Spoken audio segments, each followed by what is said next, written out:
This DJNTV show is sponsored by DJ Event Planner, Electra Voice, DJ Trivia and DJ Bingo,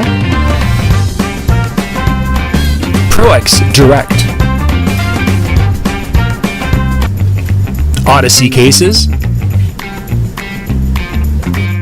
Perfect Portals, Instant DJ Requests, and our DJNTV Insiders. This is John Young from DJNTV. Thanks for watching.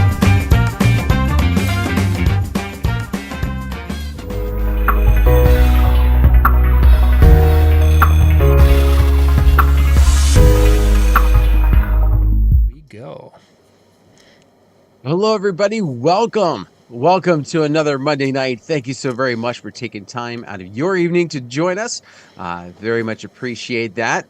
In case you didn't notice, we brought John and we changed Cubby. I don't know exactly what happened. He grew a beard and he's not wearing the hat, and there's no dog in the background, and apparently he switched teams from the Cubs to the Phillies, but he's with us. Oh wait, I'm sorry, that's Matt. So anyway, we are very, very happy to have Mr. Matt Campbell along with us tonight. Now I got a question because I should have clarified. Is it Campbell or is it Campbell? Campbell. Okay. I found out in my area, you could go either way. Either way, so yep. If you ever run into that, I have not. Couple, you got to be wary.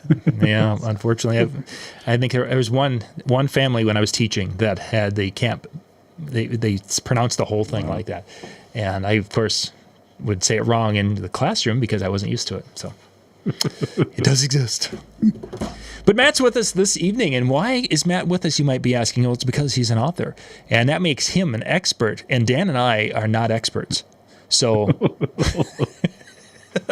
Oh boy! But Matt, I need to get a shovel. Yeah, exactly. For those of you who want to get this out there right away, there's a link in the description of this video tonight to Matt's book. It's out there on Amazon. It's the Wedding Songs Planner. It's a guide for picking all the songs for your wedding in minutes. It's a great resource. Dan's got it right behind him, and he's got it. He was studying it actually before we went on air. He was reading. And Dan's a school teacher, so that means he was probably cramming because he procrastinated. But we're not going to go there. We're going to go and focus on tonight music, and specifically opening up that dance floor. Most of us are kind of coming into that wedding world. Matt wrote a book about wedding music, and we want to kind of dig into that a little bit with that opening of the dance floor. So, guys, today I spent a little time. When I go for my walk, I like to listen to music or something. And today I decided to listen to Mike Walter's The Keys to Being a Great MC or DJ, which you can go to djmikewalter.com and you can find the keys. That is what that series is. And he was talking about how in their business, they feel it's so important to basically to open that dance floor with a bang after the formalities. In their case, sometimes it's after a meal course. In our case, it's after the spotlight dances. But they talked about that, opening the dance floor with a bang. And I wanted to kind of get your guys' opinion on that. If that's something as important as what Elite Entertainment is talking about. Matt, since you're a guest, you can go first. Okay. For me, I totally think that it is very important to start it off with a bang. When I was DJing weddings, I always started off with a banger. And it was one of those things where you want to get everybody excited. You want to get everybody dancing. You want to have that start off, because if you don't, you could just have a lull throughout the whole night, and then people could leave early. So you want to make sure that you get it started off in the right foot. Dan, your thoughts? It used to be we'd have a kind of a different philosophy, right? People would have to kind of warm up or whatever might happen to be the case. But I think what ends up happening is, at least the weddings that I've seen lately, people tend to get intoxicated a little bit earlier than they used to. And so you definitely want to go for that, go hard early, hit them in the face with it when they're still aware enough of having to have that good song. Right? You know what I mean? When they're intoxicated, they'll dance to anything. But earlier on, if they're not quite there yet, hitting them with something strong gets them on your side. gets them knowing that, hey, you know what, I'm going to hear some good music tonight. And then later on, by the time they're intoxicated, then you can, go a little weird maybe with your selections, or a little bit off kilter from the original piece. So when a person's jumping into it, and I'm thinking back to the way Mike talked about it in the video, they would do their whatever, and they would start with a slow dance to get the couples out on the floor, and then they would go big, as kind of a phraseology you were using. If we go back 10, 15, 20 years, what would you have used for kind of a criteria to pick that big first song? What would you have thought about or looked at to decide what song would be your opening type song for a big song like that?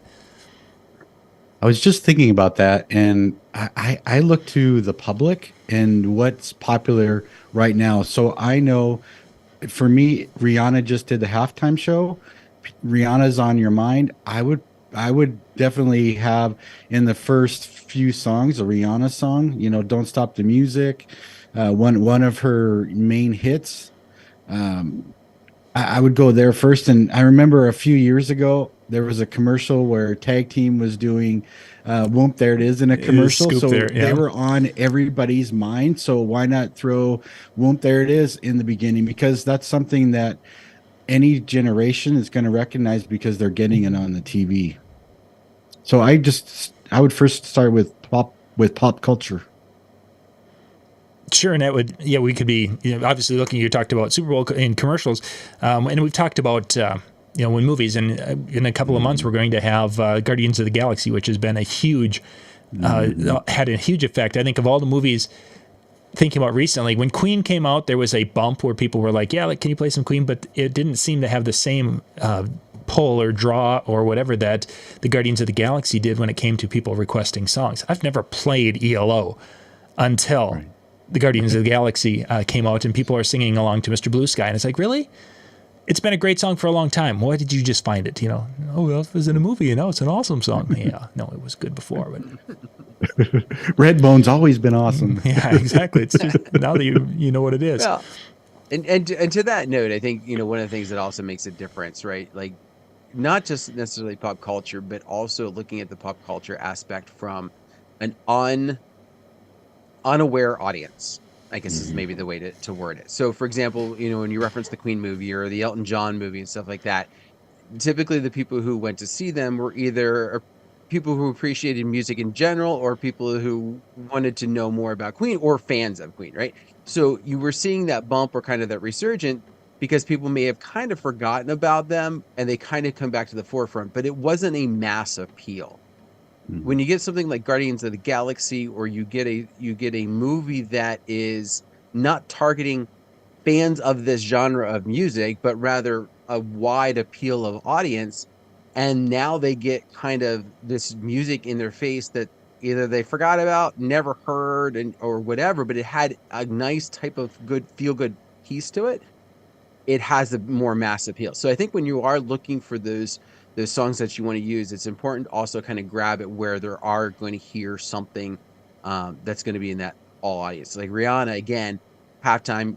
Keep in mind, you don't have to go far in social media to see how divided you get. Like, people who absolutely loved it to people who absolutely hated it, and very little in the middle. But there again, it was on a stage that was appealing to a wide variety of people that could see it. So you could pull those in that fashion pretty easily. How do you think age plays into it when you're looking out into that crowd? We're going to not say dance floor quite yet, because the people maybe haven't gotten to the dance floor before we make that decision on what our first banger is going to be. How do you think age plays into it with today's audiences? It plays a huge role for me. I it's something that I have always been saying, that you look at the high school age, but I've even been reminded even by talkers like Dave Lander, who said, okay, here's the most influential music is when you're in middle school, and I always thought it was high school. So somewhere between middle school and high school, and then you think of, okay, how old are the bride and groom, how old, or the wedding couple, how old are their parents, and then you kind of can get an idea of what eras you should be going after. Whereas, the 40 or the swing music of the 40s and the 50s, well, maybe they can't relate to that because the bride and groom are 19, their parents could be 40, and even the great grandparents are going to be 60. Okay, that's still 1980s. You probably don't want to go back that far when you're just starting it off. Maybe you want to bump up to a little bit more current music than the 50s. So for me, I'm always considering age. And that's a good point with the 50s, because I was looking back at our notes when we first started in the 90s, when we were really doing multi-system DJ. And that first set, we literally would script the first hour with some variation, but that was kind of what you would do, hitting some oldies in that first, and then you would hit some country, and it was programmed kind of for the central Minnesota area, but it was consistent. And at that time, again, we're back to the 90s, so that's 30 years ago. That was a different time, because that would have made that those songs at that time in the 90s were roughly about 40 years old. So you had that was a older parent, younger grandparent that age. And that's a great point, Matt, that some of those songs from that era, those folks are gone. And unless it's been used or it's such a big song like Elite, they mentioned Rockin' Robin today as a song that they use, not as an opening song, but they use it in some sets. Those songs are going to be gone, and the generation's children who might have heard that, that's just kind of going to drift away, I think. And that's why I think it's important. It's so funny you mentioned Queen and Elton John. Well, they just redid Aretha Franklin with, oh God, I can't think of her name, but she just did that. So that might bring back Respect, where you can play that because that movie came out. Now it makes it relevant again. So, you just have to be really conscious of the ages. Dan, how does that play into your role? So I do something similar kind of with the ages, but I rather than going and looking at the couple and just kind of looking at what was necessarily something that was a strong song from that middle school, high school, I take it one step further. And I think also, what am I getting that mass appeal? What am I going to get the parents comfortable on the floor with? What am I going to get? And so I'm willing to go a little bit older, not going like way back to to as far as like going 40 years ago with the 80s, but I'm willing to dip back a little bit to find something that's going to be a strong enough song for that current group, but yet get those parents on the floor at the same time, because I know I'm going to get the new ones to stick around. I know I'm going to get the younger crowd to stick around and to kind of hang on, unless they're a new parent. They're going to be there to party and enjoy themselves, but the parents and their friends and that are going to be gone. So it's not that I'm programming to them, but I want to make sure that they get the hook early, so that they're not trying to leave even earlier, to know that, because if I go too new, the instant thought from the parents and their friends is, well, all we're going to hear is new stuff. All we're going to hear is, insert whatever complaint you could have, with that. But when I get something that might appeal to them in both pieces, and I'll use this for example. I don't usually use this early, but something I'll use probably within the first half an hour is Flow Right Low. That has such a wide appeal for a song that, for our couples is probably middle school, right? Middle school, maybe late elementary, depending upon the age that you're dealing with. But yet grandma's out there dancing like it's the hottest song ever. And so it's one of those songs that you can get with both groups of people pretty quickly and pretty easily. I think that's kind of circling back, when you're playing Flow Right in that first half hour to hour. I think that's one of the big changes from those early years of our we wouldn't have played, one of the big, we used to categorized songs by A, B, C, and D. A was a must-play banger that was going to work everywhere. We didn't use the phrase banger. That was something Jason Jan brought to the world. But it was one of those. It was those must-play because it was going to be a dance floor filler. B would be good, but not quite maybe to the level, and then C and D. That concept. We had that and such in those A songs. You would maybe get one in that first hour, but mainly you were talking between B and C level songs in that first hour, just because of the crowd not being warmed up yet, or for whatever reason they didn't jump on the floor. And then you'd play those A in those last 2 hours because you wanted to have people hooting and hollering, because that's the more fun they had at the end, and the more they remembered how much fun they had, the more referrals it would make. That type of a mentality. And that doesn't work, or it isn't the same, I guess, for us as it had been with that. So hearing that you play that in that first half hour doesn't surprise me whatsoever. Doesn't surprise me. That's just the way it is. I will say one of the things to kind of consider that we didn't talk about. I don't know if maybe John, this was on your plan for later, but I have found that there are certain circumstances which will put me back into that old school mentality of I'm going to warm them up for a little bit before I throw anything at them, and where that happens is when my summer weddings, when it's also a little bit on the warmer side, right? Mm-hmm. Because the last thing that they want to do is come out on this dance floor and try and start to dance when they're like still sweating like crazy.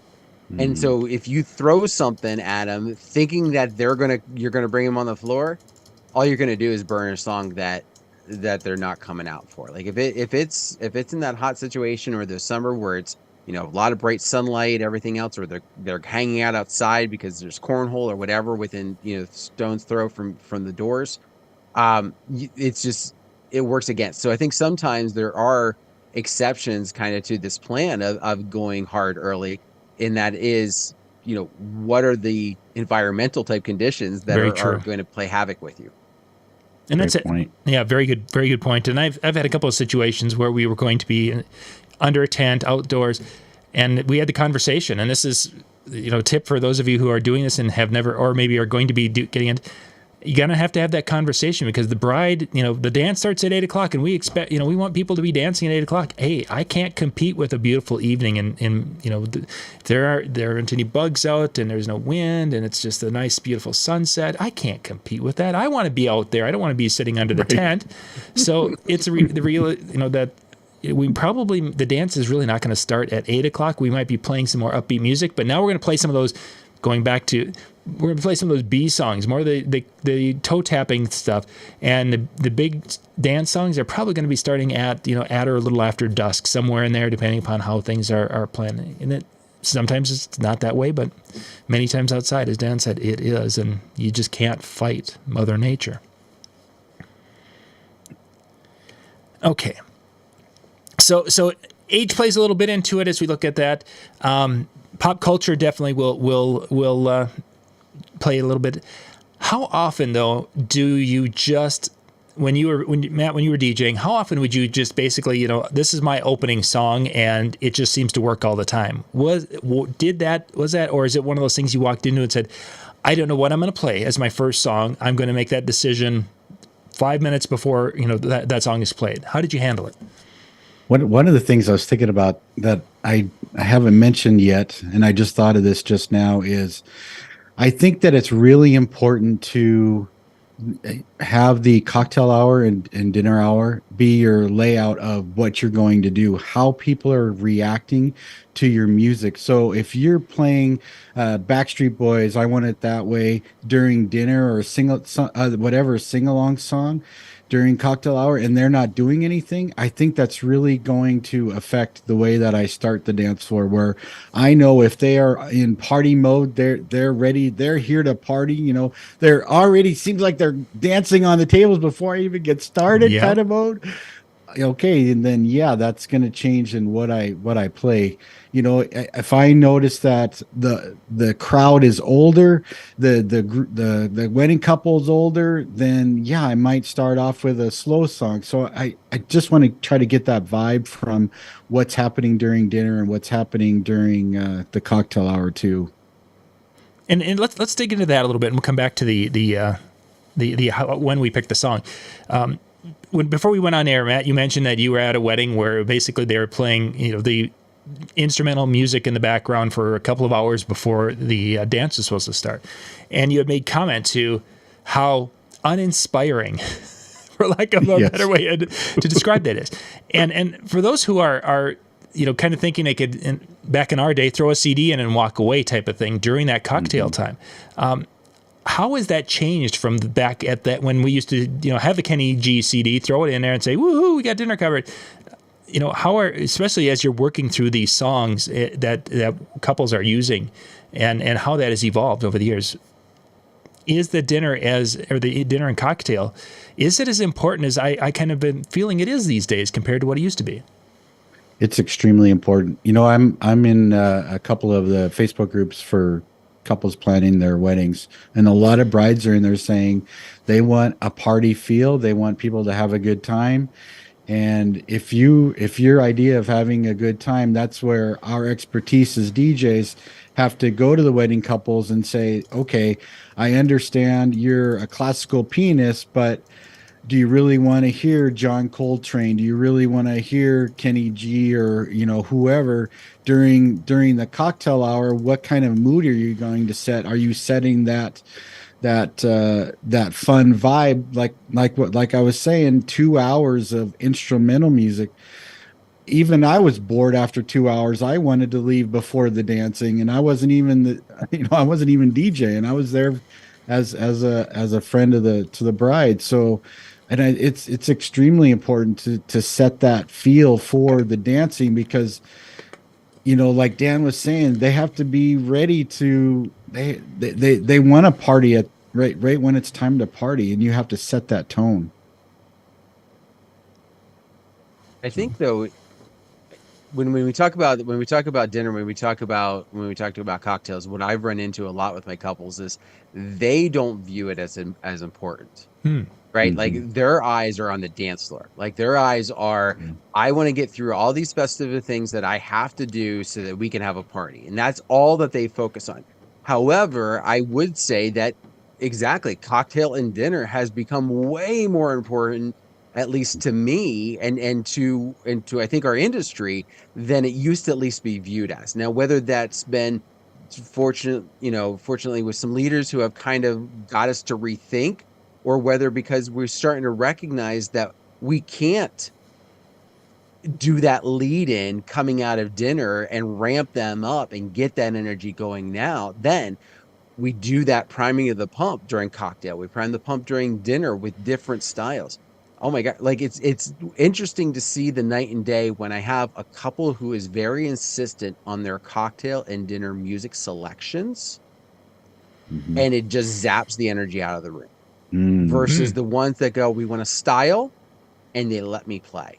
Okay. Because when that happens, when they talk about style, then I can play and go, okay, well, you want this? Well, I can kind of, let's skirt that line a little bit to get that energy in there a little bit more. And just kind of build that so that it's just a natural. Again, I tell my couple, I'm like, listen, I don't want you dancing. I don't want them dancing during dinner. That kind of could create a problem. I said, for your staff, for your venue staff, I said, but I want to get them as close as we can.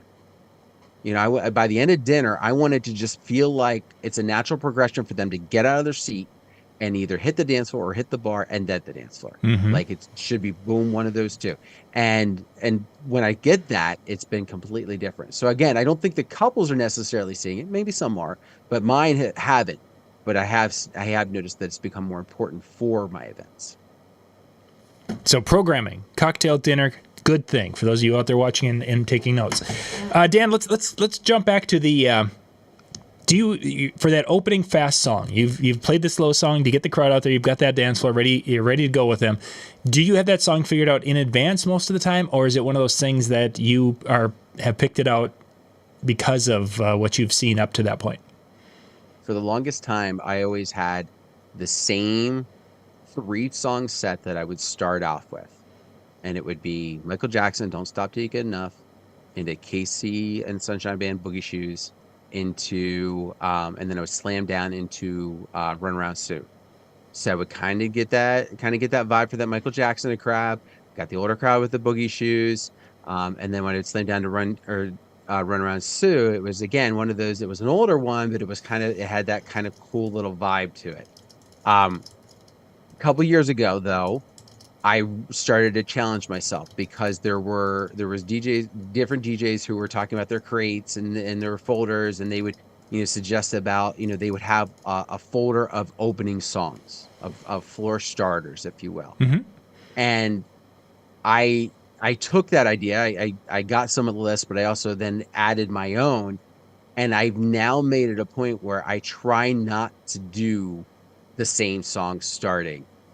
Typically maybe I might have that song that I wanted to use, like a Whitney Houston or something like that I know is going to appeal to all. That might be within that first few. But the song that I start with, I try to change up just so that I don't get stagnant. And it causes me to do exactly as Matt was saying, pay more attention during cocktails and dinners to what made them move, what made them bounce their head, what made them, kind of have a little extra step, maybe even kind of did a sachet as they were going across the floor in between something during cocktail or dinner. Something like that, by forcing myself to pick a different song, it forced me to also pay more attention at times where I used to kind of, music's playing, I'm just kind of chilling here for a bit. Sure. What about you, John? You mentioned that the same three songs, and it's like, yeah, that's how we taught it when we had the multi-system in the mid '90s through early 2000s. Is the very slow song, whatever it was, that we came out of, and that would be probably Elvis. And it was ironic listening to the elite thing. They were coming out with Elvis "Can't Help Falling in Love" numerous times when they were going into that, and it would go into an oldies set, the 50s. My 50 set. So it would be Rock Around the Clock, Jailhouse Rock, and then either Yakety Yak or Barbara Ann. And if they were really going well, it would be one and then the other, and then getting into country, then segue into 80s, and then kind of bounce around for that first half hour. Those three songs of Jailhouse Rock, Rock Around the Clock and Jailhouse Rock were the first two songs that we all played. It was just like clockwork. But we're talking 30 years ago when those songs would have been more towards the crowd that grew up with them were there. So they would know it and their kids would know it. It was the little cover bands in our area. They all played pretty much most of those songs at some point in time. So they were well known and such. Today, I wouldn't do that. I generally go in and I've similar, Dan, in that idea of having like 3 or 4 songs that I know are solid in that first position. And I go in there and it's like, okay, so tonight I'm going to try to do something a little bit different. And I might even have both of the songs in the side list. I've gotten it down to 2. And then there's that one that I always have mainly have started with. And somehow, invariably, 80% of the time, it's probably the same song. And I can't even tell you right off the top of my head what it is right now. Just because, but I bet you as soon as I start getting ready with the wet and we do that slow dance and it's like, oh yeah, I'm grabbing Celebration once again type of thing or whatever this song is. It's just how it just felt. And part of that is because the way I set up with the latter part of the cocktails, I'm coming out of that with many things from that 70s and 80s era, which we're now seeing crowds moving and dancing, and they know some of these songs, and then you can come out with something that will kind of fit in that genre play as I come out of the slow dance. So it'd be nice to have more variety, but sometimes when you got something that works with a wide age group, you kind of ride that pony. So let me ask you then, going off of that, I love the term mass appeal that Dan used. So why do you have to wait to play like mass appeal, like Party in the USA or Timber by Pitbull, or, just some song? Why save those? Because there's so many great songs out there. Just bring in those mass appeal songs earlier in the evening. Is that... And that's a great question, and I think and maybe it's just a personal thing that I don't want to go, and those aren't really super new songs, but yet for a 50-year-old parent, those might be getting to the edge of new at that or being too new at that time. and that there would be something that would be a little bit older. I was thinking about it. It's like somebody I saw had talked about this, and they mentioned that they use Uptown Funk as one of their first songs. Another early one is "Don't Stop the Party," that's used, and there's some great stuff like that. And I that inner turmoil is I don't want to be too new. And granted, again, these aren't super new songs; these are 10 to 15-year-old songs type of thing. Is it? I want the a little bit older, and it's this balancing act, and then all of a sudden I start second guessing myself really quick, and then the next thing you know, you're going back to the old reliables. It's just like, this is a safe choice, so you're back there, and then we're setting up the song Footloose in that first set, and it's like, I didn't want to play that, but it fits here now because I just set it up this way, and I don't know why, but I did. Oh well. You just always set it up. Yeah. I think one of the things that's important, if you're looking for an opportunity to figure out a way to pull that mass appeal song in earlier, pay attention to those songs that, those mass appeal songs when you play them later on. Do you get really legitimately everybody on the dance floor, or did they just stay on the dance floor, right? Do you see more people coming to the dance floor than what was on there already? And if you do, then that's definitely a song that you can say, you know what? I can bump that up in the night. I can probably get away with that earlier than I originally planned for it. And again, it's not that you don't want to have those bumps later on in the night as well, because you got to realize you do have to ebb and flow your dance floor in some form. You got to, rotation. Yeah. It's not a bar rotation, but it's still a rotation to keep them having energy, right? And so, that bump is going to happen, but recognizing when that happens with whatever the song may be, it does open the door for you to bring that in earlier than you may have. One of the things that for me, so why I wouldn't, and I'm just going to use Party in the USA as an example that you had there. I like to typically start something that is in anywhere from the 115 to about 128 range BPM, more probably in the 118 to 128, just for, I feel it opens the door for a lot of energy in the right direction. There's older, newer, you really have a wide area that you can go. I think some of the early or the low 100s has more of that early 2000s type of feel. There's some that are intermixed, but you don't have as much older that you can go with that. And obviously the slower the BPM, the less older songs really are options that you can go to. So I just like having that upper piece, because it really just opens up what I can do and where I can go. If they respond, or if they don't, I can quick mix in, out, wherever I want to go to get them and to start grabbing for them. So now you're talking beat per minute, and then that gets into the whole some and I don't know, Dan, if you've talked about the whole philosophy of why some songs work at certain times is because it is a comfortable heart rate for people who are out there on the dance floor, and you put it all, and there's a science that people have been talking about. You get really. You and I haven't talked about that on the show, but that is something that I believe 100% is that there is a huge science and math angle, which is probably why I geek out on it and remember BPMs for stupid reasons. Yeah, you kind of do. I do. I'm not a savant on it, but it's very few that you go, oh, that's the song you play. What's the BPM? And I don't know it. I haven't, even with software, having it memorized for me. But it does. Having that ability to create that energy. Yes, I know there's an energy in a song that's not reliant upon the BPM, but I also know that the BPM does play a big factor into that. And again, when they have more energy, when you haven't tired them out, and when they haven't become intoxicated to the point that they can't dance to something fast, it's a good idea to be able to use that. So another reason for maybe being on that faster BPM earlier. But so go ahead, Matt. Go ahead. No, I was just going to say they're not dancing to Trouble by Travis Tritt when they're all wasted. Not so much. It's a little fast there. So just to kind of put a little footnote in the heart rate and the BPM thing is that as a 50-something-year-old, Your maximum heart rate is supposed to be about 170, and a comfortable is about 60% of your max heart rate.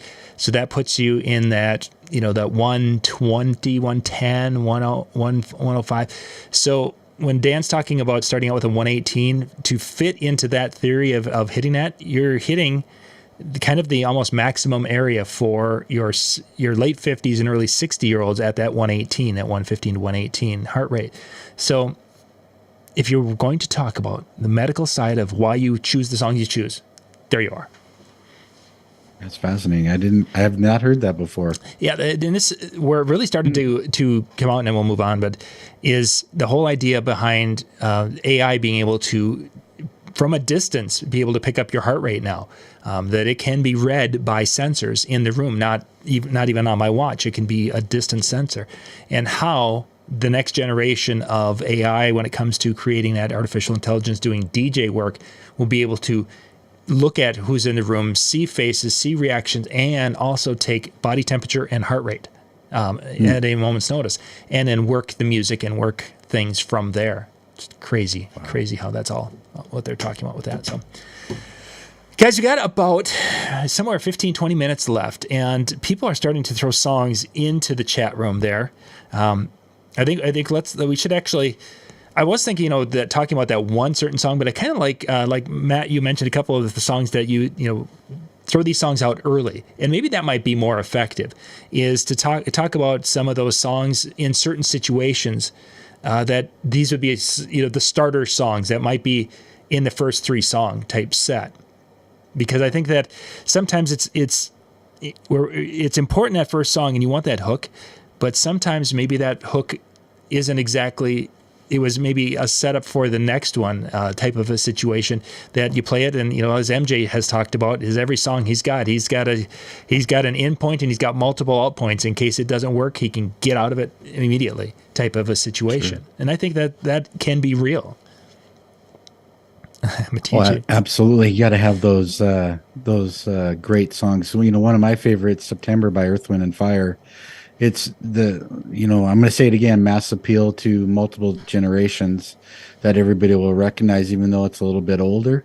And then, I know everybody says Uptown Funk, but 24K Magic, I don't know about you guys, that one, I'm kind of even making that surpass Uptown Funk, just because Uptown Funk's been played so much that I'm starting to hear a lot more DJs play 24K Magic over Uptown Funk.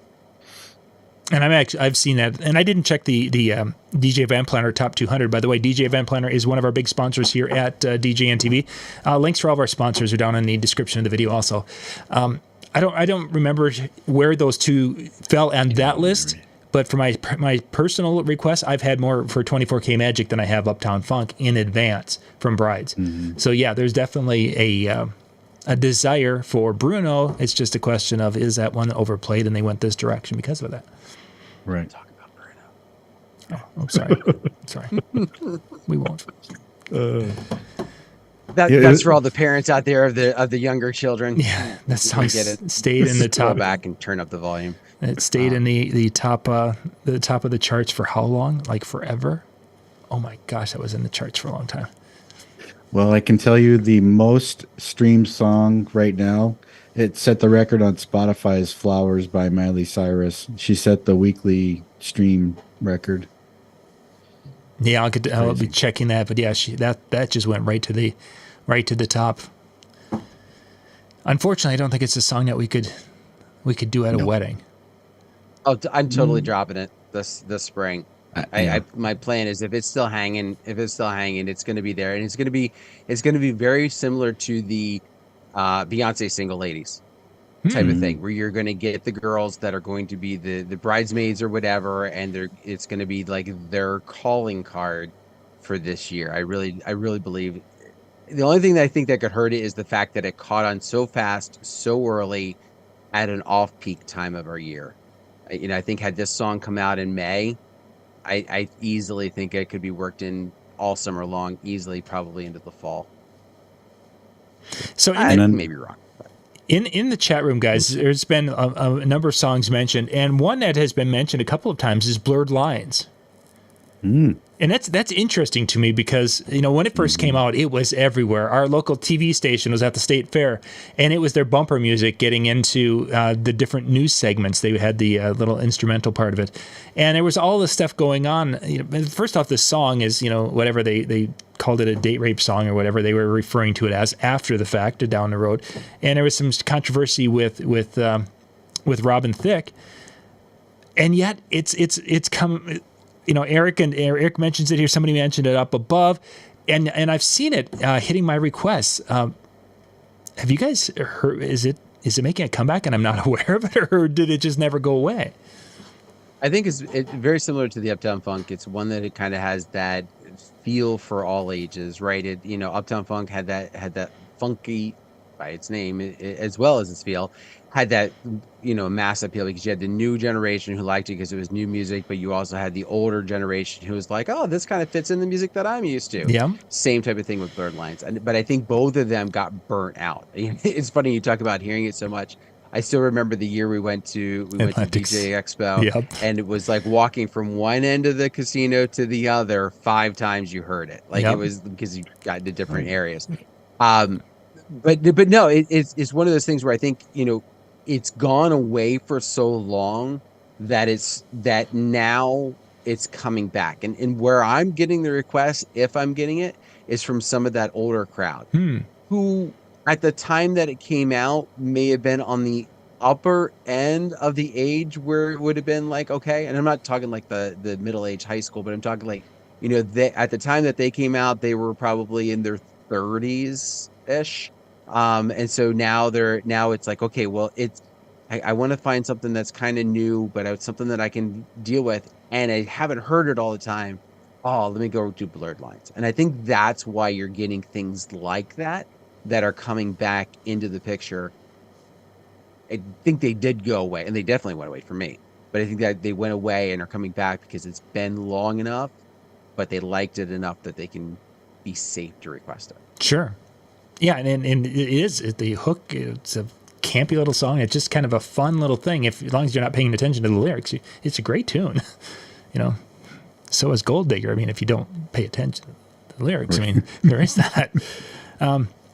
Okay, so Matt, you mentioned September, and that one of these songs that's one in my repertoire of Celebration is one that's kind of a common early on. There was one more than that. Oh.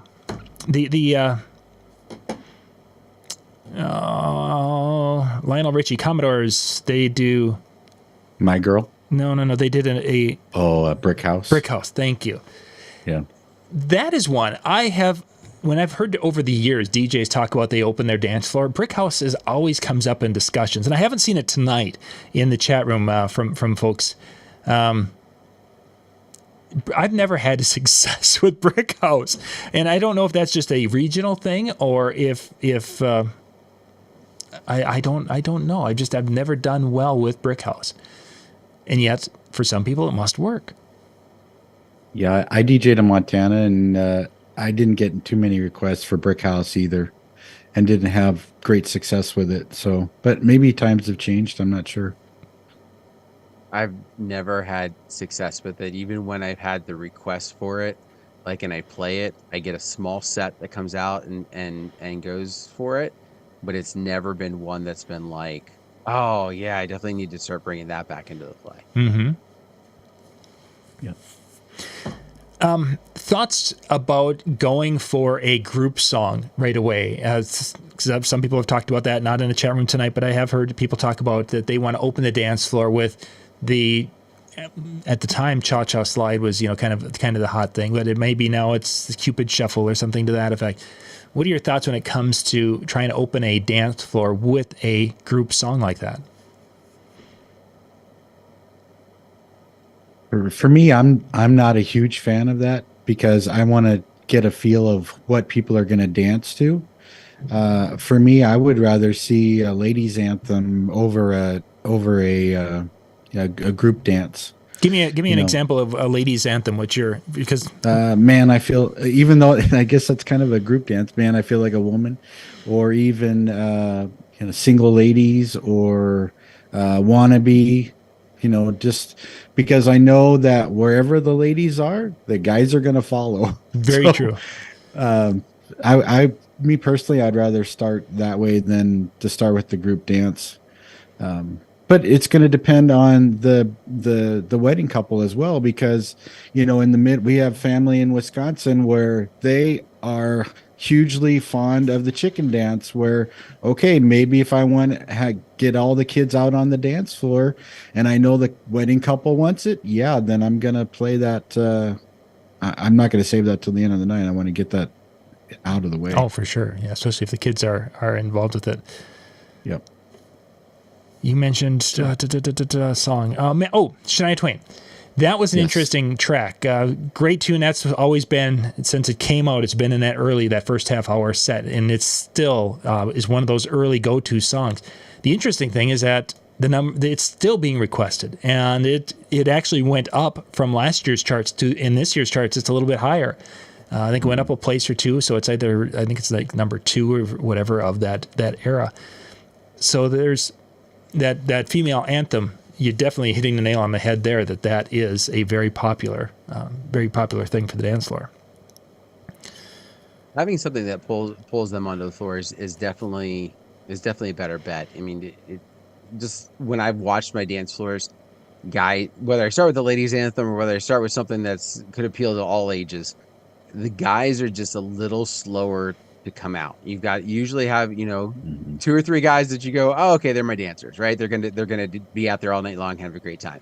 But in a general group, it takes a little bit for the guys in general, and stereotyping and kind of generalities, but that tends to be the case. I'll be honest, when you're talking about the group dances, for me, there's 2 reasons. If I had a couple that was big into line dances and group dances, I would say, yeah, I'll slam one to start, because if they put it a point to say we love line dances, there's so many out there I want to make sure that I'm definitely going to start out strong for. Beyond that, I'll be honest with you, like any other couple, in some ways I feel like I don't have the guts, because if that flops, it flops hard. You know what I mean? Like if I throw a line dance out there and nobody comes to the floor, yeah, I really look like a doofus.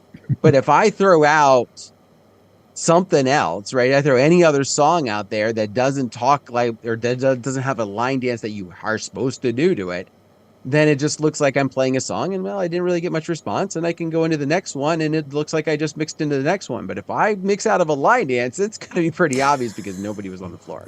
So I think that's a big risk versus reward type of situation. But I also think I know we're talking a lot weddings tonight, but if we switch the idea to school dances, I think that's a slight difference. Now, I'm not saying the first song that I play for a dance is a line dance, but there's a mentality out there of doing some of that warm up for like 10, 15 minutes as people are basically coming in the door, and then slamming them with a line dance. And for a school dance, that pulls them all to the floor. Completely different type of mentality than wedding. But you can see the difference where they might belong different too. And I think the only part that would really be the big difference is that warm up, that 10-minute warm up thing. And at a wedding, we've got 2 hours of cocktail. There's our warm up, really, as we've been talking about it. Is that building that energy and watching the crowd and somebody. That's why I think. Go ahead. Sorry. Yep. I it's so funny because I used to DJ. Half of my DJing was weddings, the other half was schools. And when it's so funny that we were talking about, okay, what people liked in school, if you DJ'd schools, then you knew, okay, this is the music they liked when you were still DJing. 15 years later, these are the kids that are getting married. So it's funny. I remember that I used to do a middle school, and the song that was always the best song was Steal My Sunshine from the middle school, because they always all danced. And now it's kind of funny where, okay, these are the couples that are getting married. I need to play this because it was so popular. There's a flashback for us. That and Bob. So somebody mentioned a song, DJ Ortiz, Hey Baby, Up Above. And that's another spot. Again, DJMikeWalter.com, the Keys video. They talk about songs such as that and how early in the night that they do a lot of prompting with songs. And I think if you've never done prompting or posting of a song, spend the money to buy that video from Mike, because that alone is going to set you apart. If no one does it in your market is doing that kind of stuff. Not that you do it often, but when you do it, you have to do it really, really well. And it's gold. It is literally gold to be able to do that, because you can have next week's Tuesday video. I'm going to talk more about that. You guys will be able to catch that, but it's gold. No question about that. Let's see, where are we at? So let's Dan, what you got a couple more songs in that folder of yours. Let's talk about those songs so we can critique them and tell you how bad they are. Go. Because they're not, if they would be from this band, they would be awesome, but I know better that you don't have that kind of quality taste. Yeah. And Day and Night mentioned that the best hour of the dance is that 1 hour you play the Huey Lewis Sports album. Day knows what's going on. Gonna say it. Gonna say it. Long enough for an hour? Just please don't tell me you played it on repeat, Day.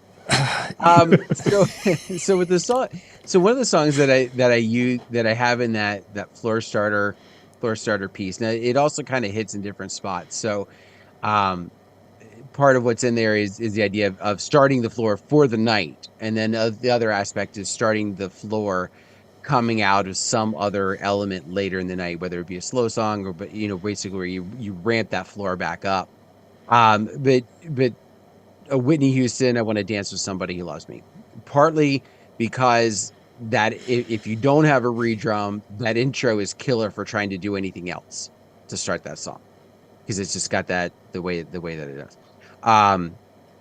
Walk the Moon, Shut Up and Dance, another one that fits in it. Again, another one that's on that newer end to a lot of our audience, but yet we'll get that group, young to old, out there and coming out for that song.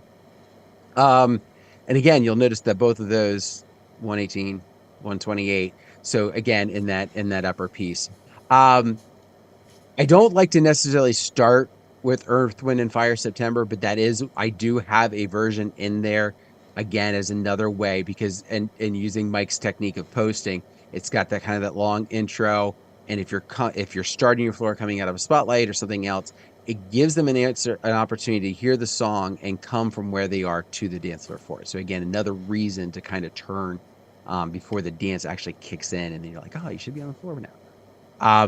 And then I've done a couple other ones that are in the folder, but I'll be honest, I've never used them in this aspect. But is Bob Seger, Old Time Rock and Roll. Sure. Mainly because I feel like I've almost gone a little too old to start a floor with that. Right? Even though it's 78 and the Whitney Houston songs in the 80s, I don't think it's, they're not that far apart, but yet I think just the perception. Thank you. Yeah. Of where they are is different. So sure. those are some of those in there, and without pulling up the computer and looking at the full list, that at least gives you an idea. Matt, do you have any that kind of jump out at you that were songs that you would use, or things you've seen that you think would fit into that area? I want to get a little bit unique. I'm going to say December 1963 was one of the ones to get it started, because it had the older and the newer vibe to it. A little bit newer, maybe. It really just depends on the crowd and reading the crowd. Maybe like a little bit newer Dynamite by Teo Cruz. Or, like I said, there's so many great Pitbull songs. So Timber, I mean, you could play most of his catalog to start. So, but yeah, I would start with Timber. And as you mentioned, and Eric just posted about the same time you said it, it really depends on the audience. Is that if all of a sudden I find I'm in a, my son just did a wedding, and most of the people were under 30 years old. And that's going to give you a different flavor than if I'm doing a second marriage for a couple who are in their 50s. If I'm in that area, I'm going to be doing something completely different. Although, pretty much I am set in my ways. I do not flex. So everyone's hearing I Want a New Drug as the first song of the dance. And if they don't like it, that's their problem. My crowd's here in Journey. Here in Journey, no matter what, it's here. All right, coming up next, we got Hang In with Howie in the chill room, djntv.com/chill. You guys can bounce out there and check out tonight's topic. Howie is back, I believe, tonight. I think I've seen him in the chat room here as things have been going. It's been a busy chat room tonight. So jump out there. Tomorrow night, we will be doing a Tuesday night with Ben Stowe. Ben Stowe is going to be, we're doing our spring season of Tuesday night with Ben Stowe. So he will be with us pretty much every Tuesday between now and Memorial Day. And tomorrow night, Dan and Ben are going to be manning the fort, and they're going to be talking about, oh, yes, it's Valentine's Day, the day of love. So that means that there's got to be gifts for the DJ in their lives. And that's what the guys are going to be talking about tomorrow night. That'll be at 9 o'clock Eastern. And then 10 o'clock Eastern, we'll be back in the chill room with the Tuesday night music show with Jay, Brian, and Howie, having some fun with that. So I think we're good. Wednesday night will be, for those of you who catch the restreams, Wednesday night we'll do a restream of Howie's show, or the stream of Howie's show and a stream of the Tuesday night music show. But those will be going up Wednesday at 9 and 10 o'clock at the Eastern time. So, Matt, thanks for being with us tonight. Hey. Thanks, John. Thanks, Dan. Yeah, it was great having you on. And again, his book, the Wedding Songs Planner, it is right there, and it's the top link in the description of this video. You can go down there, go out there. There's a hardcover version, paperback version. You can check that out and have that as a resource because that's the 2023 edition that it just came out here not too long ago. So definitely something to check out. I think I have it in my cart. I was just thinking about it. It's like I thought I had ordered it, but no, I just looked at my cart and it's sitting there. Dan talked about it 2 weeks ago, and it's been sitting there ever since. I guess it shows you how often I shop on Amazon on this account. All right, Dan, take us home. Thank you so much for taking your time to join us tonight. Especially, again, thanks to Matt for being able to join us. Those of you that are in the chat, you guys make this show as well. The choices you gave, I got some new ideas. I might be adding to my folder, I think, before it's all said and done. Have yourself a great one. We'll see you next time. Bye, everybody.